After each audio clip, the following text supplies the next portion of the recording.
Kamusta na nga ba ang tala ko after 2 months? Alamin natin.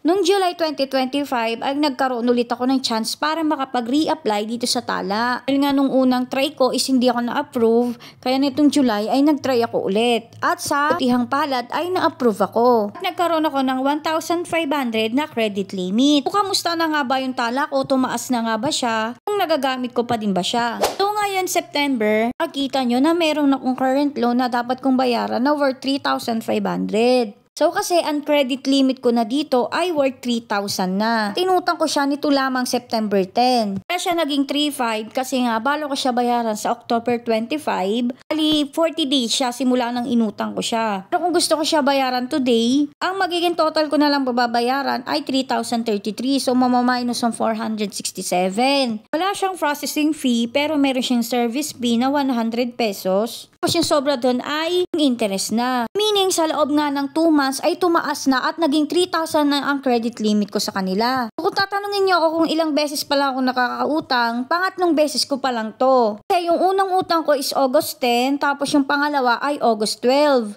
Ito, binayaran ko to ng maaga, wala pang due date or mas malapit lang talaga nung kakautang ko lang, binayaran ko rin siya agad. Siguro rin tumaas agad yung credit limit ko sa kanila. Nung pangatlong loan ko na to, nagulat nga ako kasi nga, alam ko, 2,000 na yung credit limit ko dito. Pagkabayad ko kasi sa pangalawang loan ko, which is nga yung nag-loan ako noong August 12, naging 2,000 na yung credit limit ko doon. Pero nung uutang nga ako nung pangatlong loan ko, which is nung September 10 nga, nung umutang ako nung araw na yun, nagulat ako kasi nung pagka-click ko nung maglo-loan na dapat ako, biglang nag-update siya. Kaya akala ko talaga hindi ako makakautang ulit. Ayun pala, kaya pala siya nag-update kasi tinaasan nila at ginawa nilang 3,000 na yung credit limit ko. Kaya ang ending, inutang ko na lang siyang lahat, yung buong 3,000. Kaya kung kayo nga, kung gusto nyo talagang tumaas yung credit limit ninyo or yung limit ninyo dito sa tala, dapat umutang kayo tapos bayaran nyo siya ng as early bago mag-due date ninyo. Nga syempre malaking factor talaga yun. Tsaka mas maganda rin yun kasi nababawasan yung interest ninyo. Kaya yun nga no, sana may natutunan kayo sa video na ito. Thank you for watching. Yun lang!